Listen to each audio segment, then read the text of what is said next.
तो भगवान शिव सप्त ऋषियों को भेजते हैं, कहा जाओ पार्वती जी की प्रेम परीक्षा लेकर के आओ। सप्त ऋषि जाते हैं माता की प्रेम परीक्षा लेने के लिए, और सप्त ऋषि जाकर के देखते हैं तो पार्वती मैया ऐसे बैठी हुई हैं मानो मूर्तिमंद तपस्या ही मूर्ति धारण करके बैठी हुई हो। सप्त ऋषियों ने कहा, देवी किसकी आराधना कर रही हो, क्या चाहती हो? के ही अवराधो का तुम चहो, किसकी आराधना कर रही हो, क्या चाहती हो? पार्वती मैया ने कहा, ऋषियों मेरी जड़ता सुन करके आप लोगों को हंसी आएगी,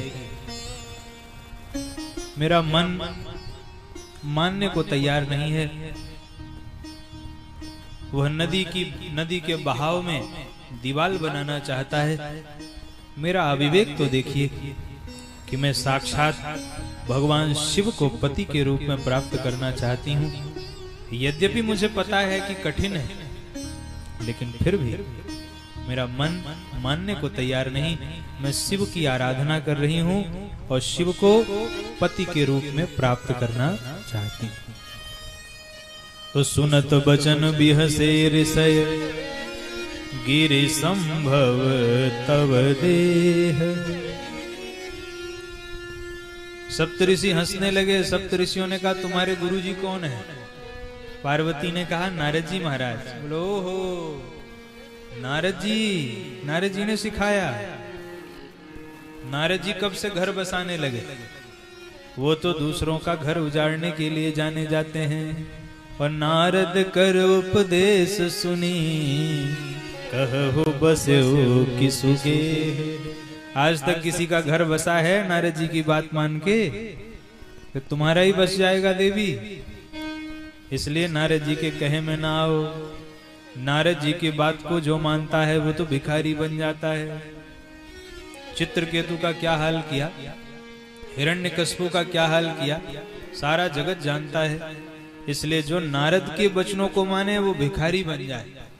और नारद के वचनों को मान करके तुम शिव को पति के रूप में पाना चाहती हो, जिसमें नव नव अवगुण हैं।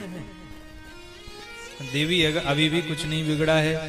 अभी भी तुम हमसे हाँ करो तो हम तुम्हारी चर्चा लक्ष्मीपति नारायण के यहाँ जाकर के चलाएंगे और तुम्हारा विवाह नारायण से करवाएंगे, जो परम सुंदर हैं। अति सुंदर सुचि सुखद सुशीला, गावहि वेद जासु जस लीला। दूषण रहित सकल गुण राशि, श्रीपति पुर वैकुंठ निवासी। हे पार्वती, अभी भी कुछ बिगड़ा नहीं है। तुम अभी भी एक बार कह दो, हम तुम्हारी चर्चा नारायण से के यहाँ चलाएंगे और तुम्हारा विवाह मंगलम भगवान विष्णु मंगलम गरुड़ध्वज, मंगलों के धाम लक्ष्मीपति नारायण से संपन्न करवाएंगे। कोई सामान्य अगर स्त्री हो तो डिग जाए। पार्वती माँ तो पार्वती ठहरी। पार्वती मैया ने जो जवाब दिया है, जो उत्तर दिया है, बहुत धारण करने योग्य। और एक बात हम कह रहे हैं यहाँ आपसे, आज पार्वती मैया के इस वचन को हमको जीवन में धारण करना है। और पार्वती मैया ने क्या जवाब दिया है, इसमें सबके लिए संकेत है, माताओं के लिए भी है और हम सब लोगों के लिए भी है। पार्वती मैया ने कहा कि देखिए सप्तऋषियों, आपने पहले ही कह दिया कि मैं पत्थर की बेटी हूं, तो सोना भी तो पत्थर से ही होता है। और सोने का एक स्वभाव है, सोने को चाहे जितना जलाओ वो अपने स्वर्णत्व का त्याग नहीं करता। तो मैं भी पत्थर की बेटी हूं, भले ही मुझे कितना ही प्रलोभन दो, पर मेरा स्नेह शिव चरणों से कम होने वाला नहीं है। और दूसरी बात, आपने मेरे गुरु की निंदा की, तो उसका जवाब मैं आपको दे रही हूं कि जिसको गुरु के वचनों पर विश्वास नहीं है, उसको स्वप्न में भी सिद्धि नहीं मिल सकती। गुरु के वचन प्रतीति न जेहि, और सपने सुलभ न सुख सिद्धिते ही, उसे स्वप्न में सुख नहीं मिलेगा जिसे गुरु के वचनों पर विश्वास न हो। और महाराज मैंने तो अपने गुरु के वचनों को मान लिया है। और एक बात और बताएं, पार्वती मैया ने कहा सप्तऋषियों अपनी बात तो जाने दो, अगर स्वयं भोलेनाथ भी यहाँ प्रकट हो जाएं, देखिए गुरु के चरणों में प्रेम कैसा होना चाहिए। पार्वती मैया कहती हैं सप्तऋषियों आप तो जाने दो अपनी बात, आपकी बात तो मैं मानूंगी नहीं। स्वयं भगवान शिव जिसके लिए मैं तपस्या कर रही हूं, अगर वो भोलेनाथ प्रकट होके कहें कि अपने गुरु के वचन को छोड़ दो, एक बार नहीं वो 100 बार कहें, तो भी मैं अपने गुरु के वचनों को नहीं त्याग सकती। ये विश्वास तजऊ न नारद कर उपदेशु, आप कहीं 7 बार महेशु। हे महेश, पार्वती मैया ने इशारा किया, भोलेनाथ आपने इनको भेजा है, अरे इनको छोड़ो आप आके देख लो, और एक बार नहीं 100 बार आके देख लो, मैं अपने गुरु वचन का त्याग नहीं कर सकती। मेरा घर बसे या उजड़ जाए मुझे कोई चिंता नहीं, बसई भवन उजरई नहीं डरूं। अरे घर बसे उजड़ जाए। और दूसरी बात जो विशेष रूप से माताओं के लिए पार्वती मैया ने कही, पार्वती मैया सप्तऋषियों से कहती हैं कि आपने हमारे भोलेनाथ में 9 अवगुण गिनाए, पर आप लोग सही से गिन नहीं पाए। मेरे महादेव तो अवगुणों के भंडार हैं। अरे सप्तऋषि एक दूसरे को देखने लगे कि देवी ये जानती हो तो क्यों विवाह करना चाह रही है। पार्वती मैया ने कहा पूरी बात सुनो। महादेव अवगुण भवन, हे सप्तऋषियों मेरे महादेव अवगुणों के भंडार हैं। तुमने 9 ही गिने ना, तुम गिन नहीं पाए, मुझे पता है।